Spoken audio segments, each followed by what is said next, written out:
Yo, I don't know what the fuck happened to the stream. I don't know what the fuck was going on. I feel like the people's just trying to stop me from doing this. But either way, we are back to it. Let's get it. It's so good, man. Mama,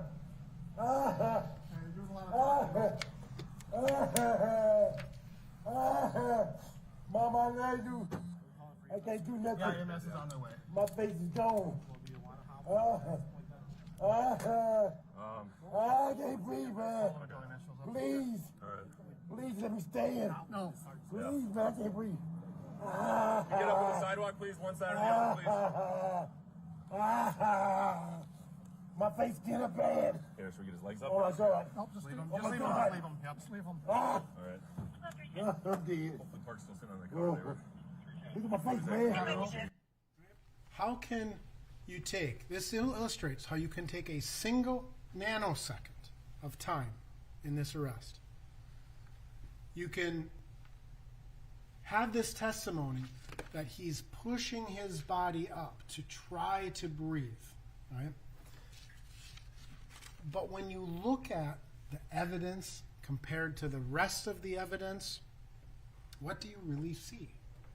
You see a person who is on his side, being held in the side recovery position, whose hand is touching the ground and the tire at times. You cannot take a single isolated frame and reach any conclusions, because much like the use of force, the cause of death has to be considered within the totality of the circumstances. And then you may remember this testimony. This is Officer Chauvin's foot off the ground. And he described how at this precise moment, Officer Chauvin was applying 91.5 pounds of pressure to the neck of Mr. Floyd. So let's look at this time in the context of the other evidence. To boo this man. How long y'all gotta hold him down? Why we don't do drugs, kids? It ain't about drugs, bro. Don't understand Right. Did anybody even see the toe come up off the ground? I mean, He just played was a it fucking video of somebody half a taunting second? A quarter George of a Floyd second? before he died. Good job. But when you defense. take a single incident, a single frame, and you add the drama, and you make all of the assumptions, right? Officer Chauvin's body weight, Mr. Floyd's EELV. He's the only person who calculated the EELV based upon the presumptions of health, based upon studies, based upon theory. All of this information, you can put this into a single frame, but you have to analyze the evidence in the broader context. You can also see during the clip that Officer Chauvin actually is sort of adjusted forward and touches this car. Right? You can make a lot of informed decisions about how is he shifted. If I'm shifting my weight this way, majority of my weight is shifting on my left foot. If I'm this way, it's on my right foot. You watch this video and you can see the dynamic shifting. And you can see the placement of the toes, right?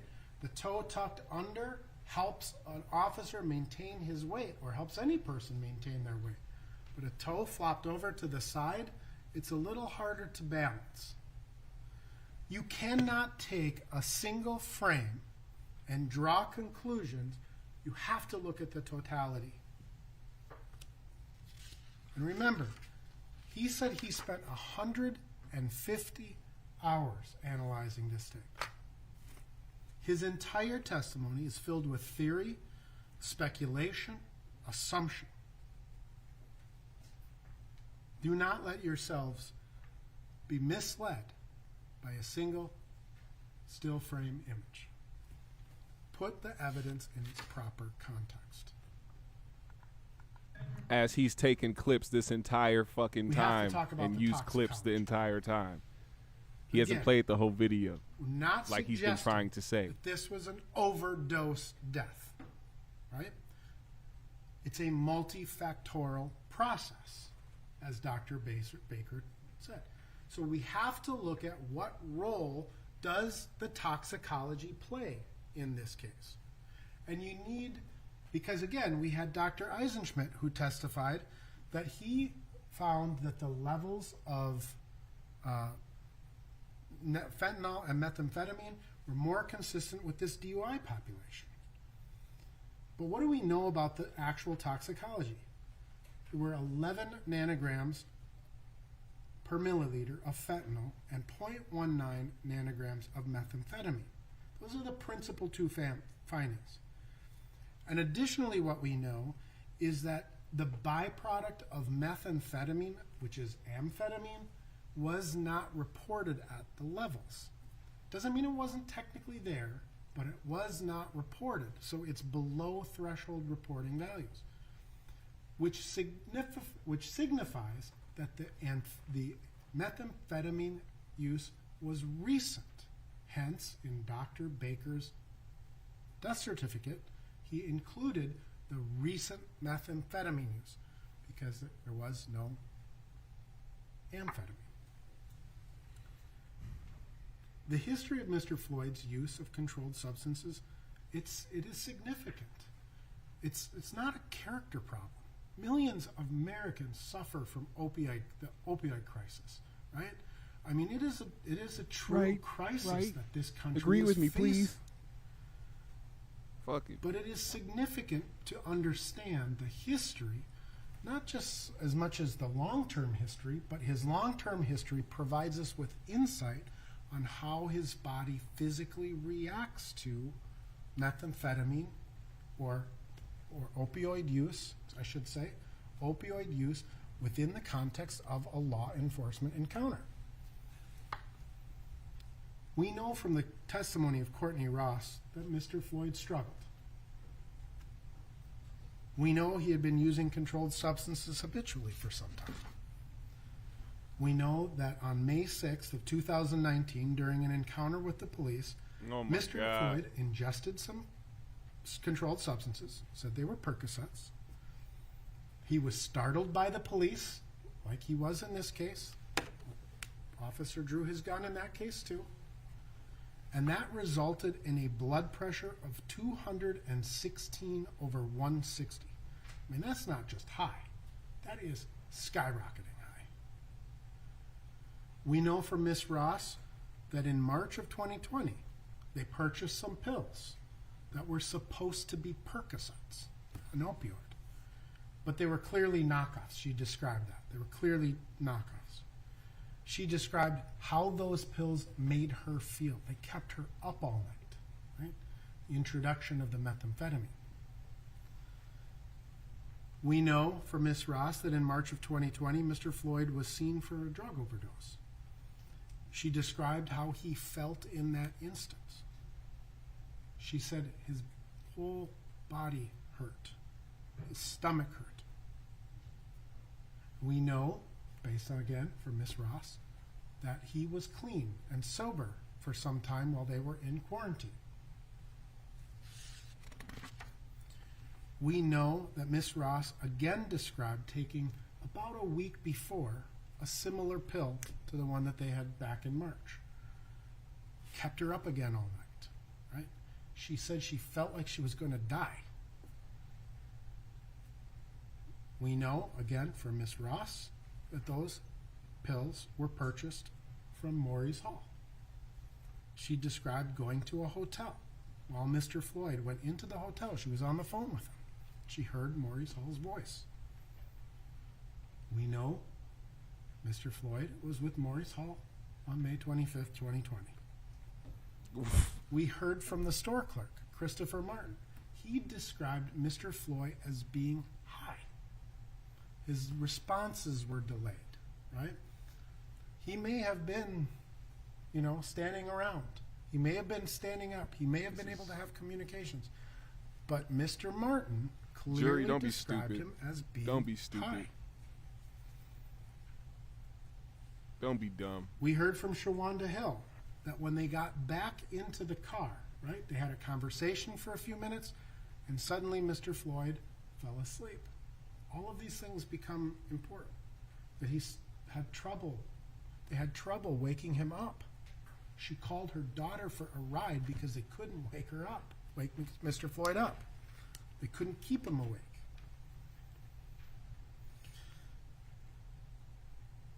We heard how Mr. Martin described Mr. Floyd when he went back to the car, and how he was, oh no, and he wasn't speaking, right? But he kept putting his head back and shaking his head. We know from Peter Chang's body-worn camera that Maurice Hall also described that Mr. Floyd was dozing off. He got jealous because he was falling asleep a little bit, and then when he woke up, they was up at the door. Right?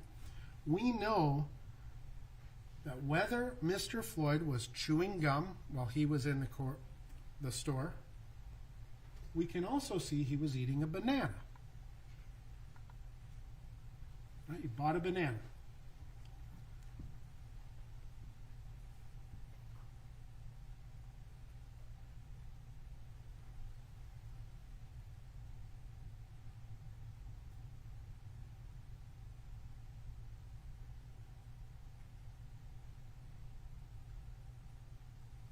Buying a banana? The fuck does that have to do with anything? Add that to the list, y'all. What is it? Aliens, cookies, fucking high school, fucking, what else was it? So we know when we look at this picture, right, there's something in Mr. Floyd's mouth. Is it gum? Is it banana? Is it drugs? Nobody knows, right? Well, if But he was asleep when they regardless came of up there, whether what would it's it be? Drugs, bananas, or gum in this incident, we know that there were pills in the car, right? We know that there were drugs in the car. We know those pills were later tested to be a combination of methamphetamine and fentanyl. That's what was in Mr. Floyd's system. It's relevant because it's what was in his system.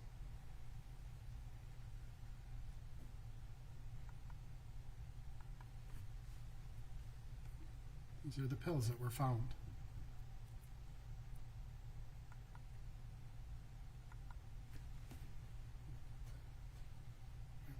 We know at some point Mr. Floyd was handcuffed. His hands were behind his back. It would have been physically impossible to put anything in his mouth at that point. And we know that in the squad car, 320 were pills. We know those pills were analyzed. We know those pills consisted of fentanyl and methamphetamine. We know that Mr. Floyd's salivary DNA was found on those pills.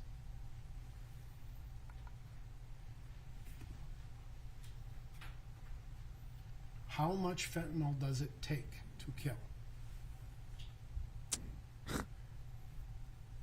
This is from the Minneapolis Police Department's training. Approximately 2 to 3 milligrams. Smaller than a penny. This is from the squad car. You can look at these pictures closely during the course of your evidence.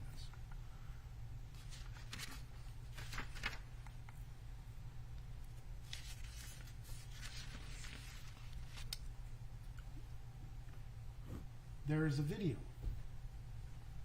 of Mr. Floyd when Mr. Floyd is being subdued by and restrained by the police.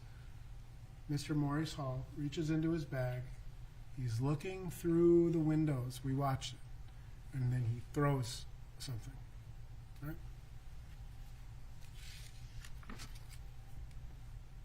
We know that Mr. Floyd had drugs in his mouth. We know that some percentage of that would have been consumed and absorbed into his system. We don't know how much he took before, right? We don't know when he took an earlier dose in relation, because fentanyl had actually started to metabolize in his, so fentanyl was longer before.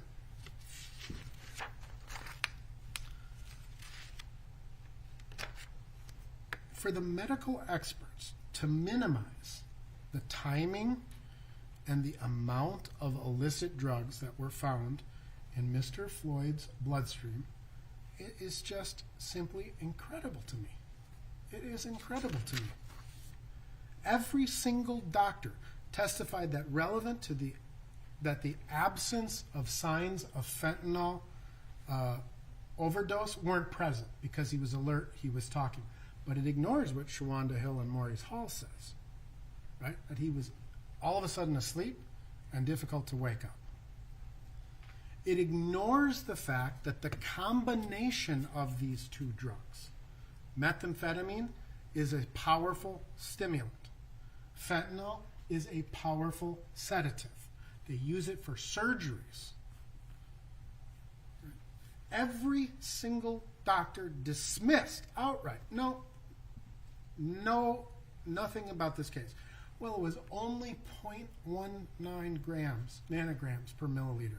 It's such a small amount of methamphetamine in his system. It's a vasoconstrictor. It causes the heart's arteries to constrict even tighter. Doesn't matter. I really don't know what he's trying to get at, man. Every single doctor just brushed it aside. Said it would have no effect. I ask, would any of those doctors prescribe illicit methamphetamine to their patients? Would they give it to their children? Would they give it to their elderly parents with a 90% blockage of the coronary artery, the right coronary artery? I guarantee you the answer is no. Dr. Rich is the only one who said, I would never recommend to my patients that they take any amount of illicit methamphetamine. It is preposterous that it is a preposterous notion that this did not come into play here. Half-hour break for lunch. I don't want to interrupt your argument. Even the judge was like, nigga, shut the I fuck up. apologize. Members of the jury, 30 minutes for lunch, please. Thank you. Bruh. Even the judge was like, fuck that. We need to go to lunch. Cause ain't no fucking way he needs to talk for this long if they are that confident that Derek Chauvin didn't fucking kill George Floyd. Now, we're going to finish watching this, or you guys are going to finish watching this, I hope. I know I am going to finish watching this. I got to get back to dad life, do my thing. But, man, if this wasn't frustrating to watch, this last fucking 2.5 hours of watching the defense try to sit up here and fucking convince people that George Floyd didn't fucking die or get murdered by Derek Chauvin. It's just, bruh. All my people out there, take a mental break, man. Just take a mental break today. Hopefully they come to the conclusion tomorrow.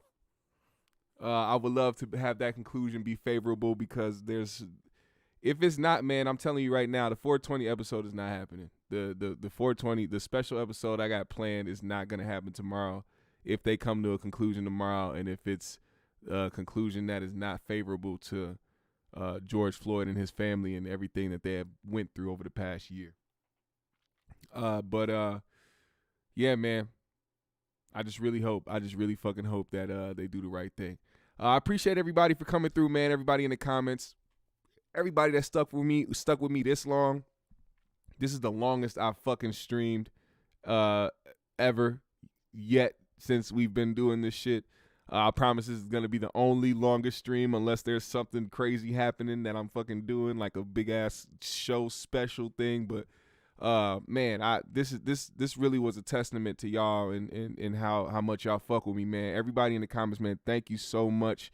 I appreciate you, man. I'm still working on the website, man, so I can get the fucking merch up there. You know, the GMS trays, the shirts, all that shit, man. I'm gonna get it all worked out. I'm gonna get it all going. But like I said, tomorrow, 420 episode. If all goes well, we will be having that episode. So I still want y'all to pull up tomorrow at 420 because there's gonna be some shit you do not want to miss. And I don't know if I have to fucking put this up. I don't know if my guy JR is still watching, but put that link up, JR, if you're still watching. I don't know if you are or not, but you know what to do. You know what to do. Respect y'all, man. Thank y'all so much for pulling up. I'm gonna see y'all later, man. Probably tomorrow, but if some shit pops off today, who knows? Maybe I'll go back live. But appreciate y'all, man. Stay safe, man. Much respect.